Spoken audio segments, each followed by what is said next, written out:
pessoal, boa noite. A gente está aqui hoje com a Marleide, no nosso primeiro evento da campanha Movimente-se para o Combate da Obesidade Infantil. Nós do Lancheira criamos essa campanha porque dia 11 foi o Dia Nacional do Combate à Obesidade e a nossa proposta é trazer rodas de diálogo para conversarmos sobre esse tema, todas as suas consequências, todas as suas maneiras de prevenção, enfim, tudo o que esse tema traz hoje para a sociedade atual e como que a gente pode lidar com isso. Nós acreditamos que é por meio do diálogo e pela integração de diversos profissionais para cura, né? Para cura e prevenção. Então hoje a gente está com a Marleide, que é nossa parceira no projeto.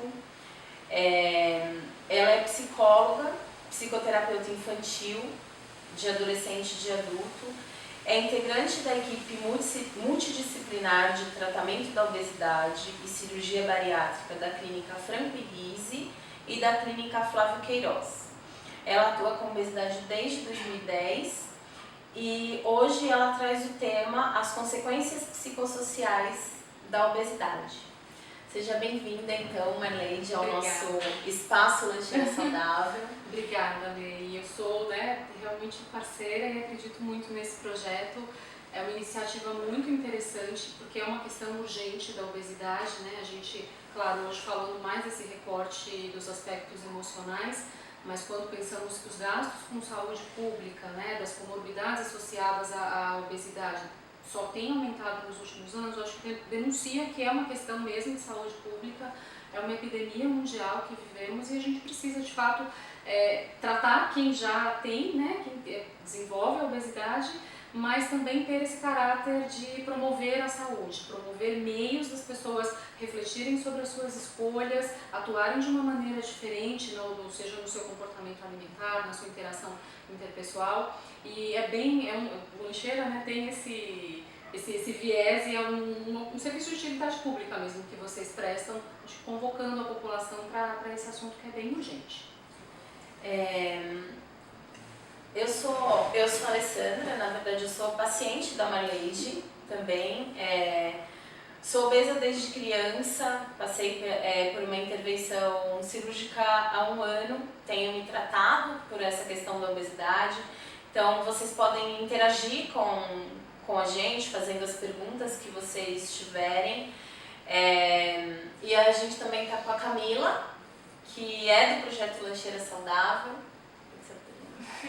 Boa noite pessoal, meu nome é Camila, eu faço parte do projeto do Lancheira. A gente está aqui então para conversar um pouquinho com a Marleide. Bom, então a gente fez uma colheita de perguntas, né? E eu queria começar, Marleide, com você, com dúvidas que mães trazem, né? E que também são muitas das nossas dúvidas, né? Afinal, o que é a obesidade, né? Obesidade é uma doença, não é uma doença? O que é a obesidade? Sim, a obesidade é uma doença, né? Uma doença com causas multifatoriais, significa que ela tem uma influência do componente genético, do componente social, do componente emocional e por isso ela não pode ser tratada numa única frente, né? A gente sempre fala no tratamento multidisciplinar, porque cada especialista vai atuar combatendo naquilo que lhe compete, né? Então é sim uma doença. Eu acho que se a gente pensar até na questão do aumento dos casos de obesidade, é recente essa ideia de que é uma doença, né? Então, por muito tempo, é um estilo de vida, é uma pessoa que tem hábitos ali errados, que é sedentário, que é o gordinho, né? E não se encarava isso como uma doença. A obesidade é uma doença, né? A obesidade é uma doença que traz aí, associa-se a muitos tipos de câncer, diabetes, alteração de pressão, depressão, ansiedade. Então ela vai aí agregando uma série de outras comorbidades que também precisam ser assistidas, mas ela é sim uma doença. E aí, Marlene, você trouxe aí no seu discurso uma coisa muito forte, né? O gordinho. Uhum. Como que dentro da sua experiência no consultório, como é tratada a criança, né? Quais as consequências dessa criança que vai escutando essa questão do gordinho, né? É gordinho, a gente, querendo ou não, vive dentro de um padrão pré-estabelecido de... Um único padrão, né? Um único padrão. Um único padrão de magreza, e pelo que a gente escuta até nos eventos do Lancheira, já escutamos essa questão de eu falo pro meu filho não comer tal coisa porque senão ele vai ficar gordo e feio, né? Como que... Quais são as consequências para a criança desses apelidos que ela vai ganhando, né? A criança acaba virando um referencial mesmo, né? Então a criança, quando chega no consultório, é muito comum um relato de, além das situações clássicas de bullying, né? Porque é um gordinho, fala-se de uma maneira, né, mais pejorativa, mas acho que o que é mais urgente é pensar que essa criança, pensar na obesidade também como defesas que essa criança vai construindo para dar conta de lidar com esse mundo que só existe um padrão de beleza, só existe algo que seja aceitável, e ela vem sofrendo porque ela não consegue corresponder a isso. E aí são sofrimentos que podem parecer assim bobos, mas que é comum a criança falar que ela sofre porque ela é a última criança quando tem aula de educação física e vão fazer a divisão do time de futebol, ela é a última a ser escolhida. Uma situação, e ainda é escolhida, mas ainda não é com aquela, ele veio pro meu time. É comum a criança que, sei lá, numa situação de férias, participa, estão organizando lá um passeio no bote, num caiaque, alguma coisa. A criança vai, participa e organiza toda a brincadeira e não consegue brincar, porque daí ela fica excluída, né? Como assim, né? Você não vai conseguir remar, a gente vai ficar carregando esse peso, digamos assim, vai atrapalhar a nossa atividade. Então é uma criança que ela vai, acho que não só engolindo o conteúdo físico, a comida que vai sendo posta para dentro, mas todo esse conteúdo emocional que ela não encontra um lugar. Porque a família muitas vezes não enxerga essa urgência da criança. Né? Porque acho que esbarrar também de que o meu filho tem obesidade implica também numa ferida narcísica dos pais, de que eu estou contribuindo para a condição de adoecimento do meu filho, eu sou de certa forma responsável por isso.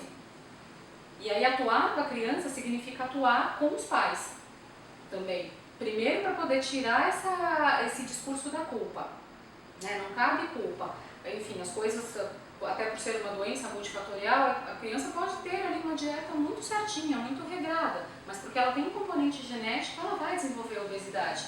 Então a gente primeiro tem que fazer esse acolhimento dos pais, conscientizar de que é uma situação de doença, que ele não é o responsável direto, né, tão direto por isso, embora é ele que prepara o alimento, ele que estimula as escolhas, porque trabalhar com o viés da culpa só vai prejudicar a criança e os pais que não vão se implicar no tratamento. E dessa criança, eu costumo dizer, né, não dá pra gente olhar e taxar.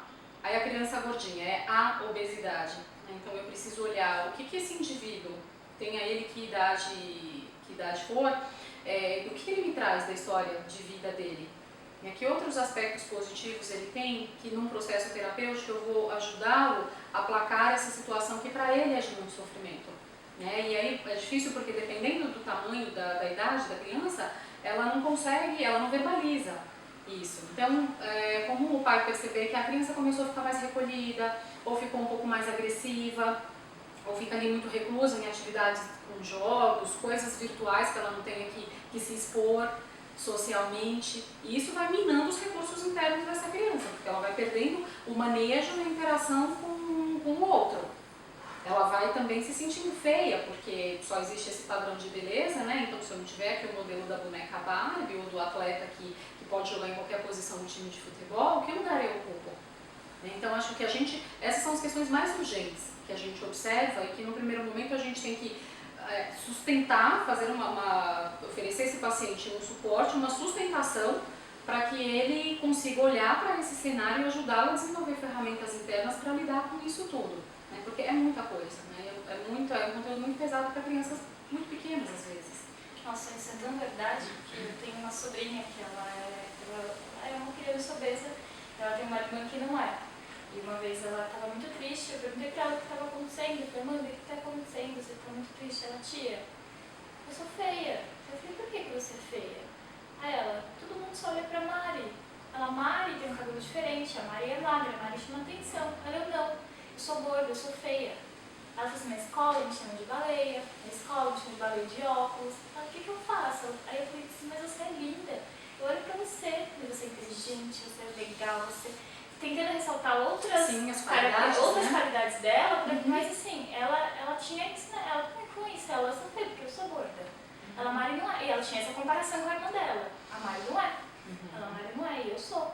E já aconteceu também na minha experiência clínica, em atendimentos, né, com crianças, e quando eles estão indo para a fase de adolescência, que precisam mudar de escola, e acaba sendo um período de muitos conflitos e angústias, porque é uma criança que às vezes estuda numa escola menor, que já está ali familiarizada com aquele grupo de amigos, então esse bullying, digamos assim, já não, ele não é mais o perseguido, ele está ali no meio da turma. E mudar para uma escola maior implica começar tudo de novo, se expor a novas situações, se expor a novas vivências e assim, já aconteceram relatos do paciente claramente falar, eu não quero mudar de escola e começar, a nota, o rendimento escolar começa a cair, a família vai procurar não pela obesidade, vai procurar porque o rendimento acadêmico da criança caiu e ele era um excelente aluno e de repente, não sei, o rendimento começou a cair. E a gente lá no trabalho terapêutico identifica que ele tem um medo tão grande de sair daquela escola, que ele fala, bom, então minha nota cai, eu reprovo, continuo aqui na escola e fica tudo certo, eu não preciso ir para uma escola maior. E alguns até verbalizam isso, né, de que eu não... Teve um menininho certa vez que ele falou, não, eu quero ficar na minha escola, porque lá, eu tô lá desde que eu nasci, todo mundo me conhece, as pessoas lá sabem quem eu sou. Né? E se eu for para uma escola grande, vão me zoar. Então, é muito delicada também essa abordagem de fortalecer o que essa criança tem de positivo, né, de não taxar. Você não é a criança obesa, você tem uma série de outras características, de outras qualidades que são sim valorizadas, né? Não é só o padrão estético. Mas por outro lado a gente tem toda essa questão do social, né, que impera e que está ali o tempo todo te jogando na cara que não, tem que ser magrinho, né, para ser aceitável, para ser bonito, para participar de todos os eventos. E aí, Marleide, como que... Porque assim, você falando, eu passei por tudo isso. Eu passei por todos os apelidos, passei por não querer ir para outra escola. Aulas de educação física. Aulas de educação física. Passei criança, adolescente e adulto. E você falando, assim, vai dando aquela certa angústia, né? Porque a criança que está inserida nesse contexto e aí, assim, não se, nesse tempo, né, assim, eu vejo que a minha mãe não tinha consciência disso, né, dessas consequências. As pessoas, então eu tenho duas perguntas, né? Primeiro, se as pessoas que te procuram, se elas te procuram já com essa questão de tratar a obesidade com a terapia, né?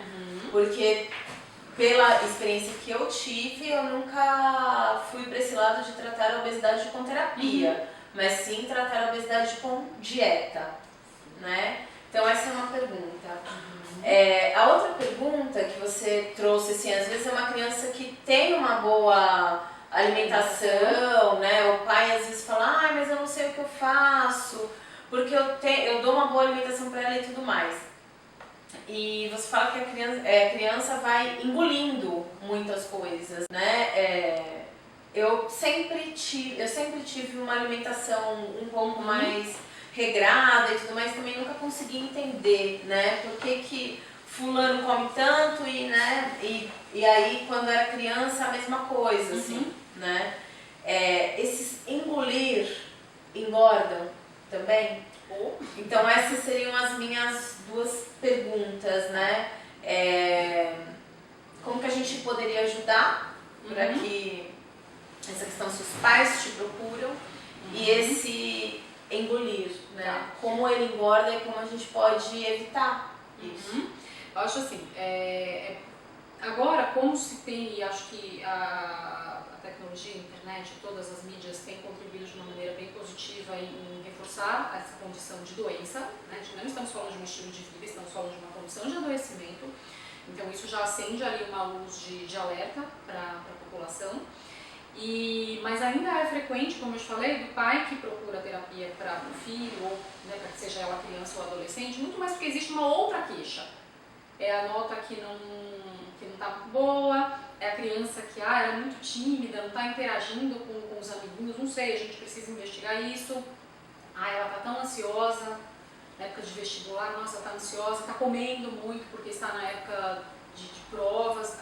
Nunca vem a queixa principal, a obesidade, né? Estou aqui, trouxe o meu filho e a gente precisa pensar no modelo de tratamento porque ele está obeso, né? É como se a obesidade fosse uma demanda secundária e uma consequência de causas primeiras que eles colocam. Na clínica, né, em situações de atender pacientes que são candidatos à cirurgia bariátrica, aí sim já vem uma população muito consciente. Por conta de todo o histórico médico, por conta de todas as tentativas de emagrecimento ao longo da vida, que não deram certo, então já existe essa consciência. Estou doente, né? Estou aqui para me tratar e aí a gente consegue fazer um atendimento nesse recorte.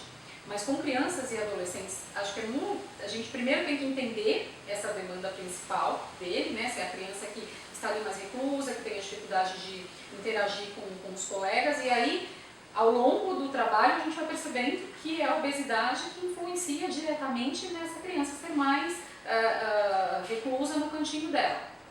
Mas os pais chegam, a grande maioria, com outras questões, nunca é a obesidade em si.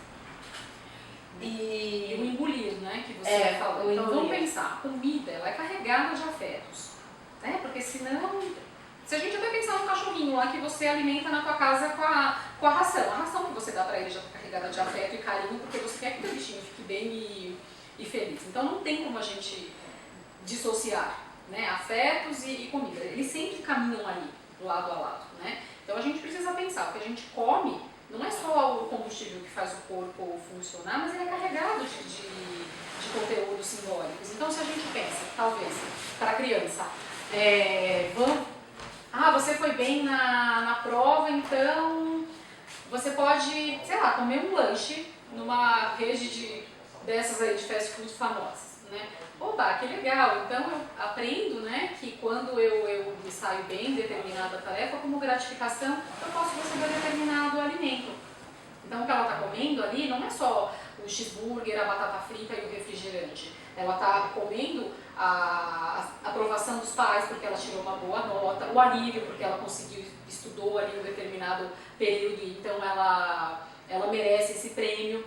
Então tem uma série de conteúdos simbólicos para absolutamente tudo, né? E uma característica do paciente obeso muitas vezes não, na maioria das vezes, é essa dificuldade em olhar para o mundo interno e discriminar o que efetivamente sente. Porque quando eu faço lá na anamnese com um paciente candidato à cirurgia bariátrica, né, que eu pergunto sobre questões de ansiedade, episódios de depressão, alguma coisa assim, eu falo, como é que você reage numa situação que você está aí? Eu como. E quando te acontece algo muito bom, quando você atinge ali um projeto, eu como. Né? Então comer fica ali presente e não existe essa discriminação desses conteúdos internos. E um trabalho que a gente faz também na terapia é discriminar isso. E aí, seja com crianças ou pacientes candidatos à cirurgia, é entender, a comida é o combustível que vai fazer o teu corpo funcionar, então a gente precisa olhar para esse afeto que no momento em que você, né, cada vez que você vai lá na lanchonete pedir o teu cheeseburger e a tua batata frita e o teu refrigerante, você está comendo só aquilo mesmo? Ou você está comendo todo esse pacote? Que pode ser ele bom ou não, né? Pode ter tido um dia péssimo e eu mereço comer essa caixa de chocolate, porque isso vai me dar um baita alívio, eu vou ficar muito feliz. Então, é nesse sentido que a gente fala, do engolir, de não conseguir elaborar e a comida fica como a única forma de gratificação do ambiente. Né? E os pais, muitas vezes, não entendem, né, que parabenizar o filho pura e simplesmente porque ele foi bem na prova, ou se saiu bem em determinada tarefa, isso já é o suficiente, esse elogio já basta, não precisa existir uma barganha, né, de que eu vou te oferecer tal coisa, você vai ter como recompensa, sabe, a comida, porque é o afeto que ele quer. São os famosos agradinhos, Sim, né? Sim, são os agradinhos. A gente tem o bate-papo com a nutricionista também, e ela traz que essa é a principal questão, né, dos agradinhos, né? Então, eu compro o chocolate para agradar, ou eu faço o bolo para comemorar, né? Isso está carregado de conteúdo simbólico, né? Não é só a fatia de bolo de chocolate, né? Talvez a fatia de bolo de chocolate remeta a passar as férias na casa da avó, que era incrível que ela fazia aquele bolo que você tanto gostava. Então, quando você ingere esse bolo de chocolate, não é só uma fatia de bolo. Está carregado desse emocional, e que a gente, no processo terapêutico, precisa ajudar o paciente a discriminar tudo isso. Mas não que isso seja ruim. Não, né? Não é ruim, mas o que é nocivo é quando essa se torna a única forma. Entende? Sim. Eu acho que quando... E vamos pensar, tudo acontece, as celebrações acontecem em volta da mesa, né? Nasceu uma criança, acontece um casamento, tem um batizado, uma festa de formatura, então todos os eventos marcantes, eles acontecem ali, ao redor da mesa. Então não é uma questão também de vamos demonizar aqui a relação, né, da comida e os afetos, porque isso sempre vai existir. O complicado é quando a comida vira o único recurso. Como para aplacar a minha ansiedade, eu preciso comer. E eu entendo que talvez se eu estou ansiosa ou irritada porque o meu chefe, enfim, me deu uma bronca porque eu não entreguei um projeto X, que eu posso chegar para o meu chefe, conversar e falar, olha, eu não gostei da maneira como você me tratou. Vamos tentar resolver a situação de uma outra forma. Então, num primeiro momento, o paciente muitas vezes não consegue identificar isso. Então, comer a caixa de chocolate, traz um baita alívio, né? Enquanto você está ali pensando que o teu chefe foi um cretino e que te deu lá uma bronca que você não merecia. Então, o complicado é isso, é quando o alimento se torna o único recurso desse paciente, porque daí ele fica completamente cego de acessar outros recursos, de olhar para esse mundo interno e discriminar o que ele sente, e aí ele vai engolindo. Mesmo que ele seja saudável? Mesmo que ele seja saudável. Então, como lancheira, nós também temos que ter então essa missão de como lancheira e como pais, né? Porque ter essa missão de promover outras formas de se divertir em família. Sim. Que não seja as gratificações de uma maneira geral, né? Elas não precisam vir só pelo alimento. Né? Por que o filho que foi ali super bem na prova, por que um abraço e uma palavra de incentivo para ele não basta? Por que isso precisa vir carregado então merecemos comprar aqui um bolo de chocolate, merecemos comprar uma pizza para comemorar. Não que seja um pecado fazer isso, né? Mas o que não dá é para quando essa se torna a única forma. Entende? E daí, Marlene, para a mãe que está lá, né, assim, dentro do dia a dia dela, porque eu trouxe a questão de ser difícil para a criança, né?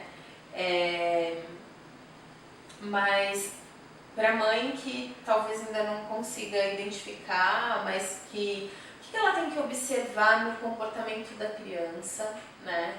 Então, primeiro, assim, às vezes é uma criança que ainda não está obesa, porque a obesidade tem aí tem que imediatamente. Mais uma criança, porque a gente às vezes escuta muito assim falar.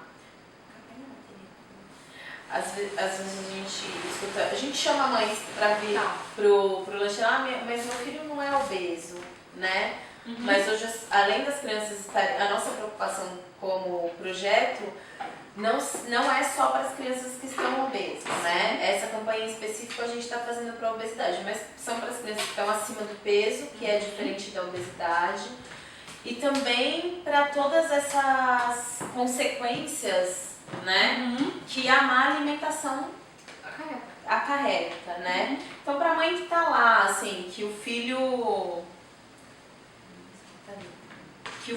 ainda come mal, ou ela está tentando inserir aí alguns alimentos diferenciados, o que ela precisa identificar no comportamento dessa criança, né? E o que ela pode fazer no dia a dia dela para que isso não venha a se tornar a obesidade. É legal a gente pensar que não dá pra gente avaliar só o hábito alimentar da criança, a gente precisa compreender aí o hábito alimentar da família. Então, talvez os pais, de uma maneira geral, acabam também sendo aqueles que a comida fica como uma baita gratificação. Ali, tudo vai acontecendo ao redor da mesa. Então, primeiro, acho que investigar qual é o hábito alimentar dessa família. Entender que qualquer intervenção não é só com a criança, é com a família. Não podemos olhar só esse recorte de um indivíduo que tem um problema e a gente vai resolver o problema dele. Não, é a família. Né? E aí, em termos de comportamento, eu acho que ficar atento. Se a criança, qual é o tipo de interação que ela tem com outras crianças? Falas como essa, né, que a Camila trouxe, de eu não sou bonita porque meu cabelo não é assim, ou porque eu não sou magra. Ficar atento à maneira como fala, como isso aparece no discurso da criança. Ficar atento a como essa criança brinca. Se essa criança ela brinca espontaneamente, qual é o conteúdo da brincadeira dessa criança? São brincadeiras mais de cuidados, brincadeiras mais agressivas, porque isso também dá um indício pra gente de como é que tá esse mundinho interno dela, que a gente precisa atuar de uma outra forma.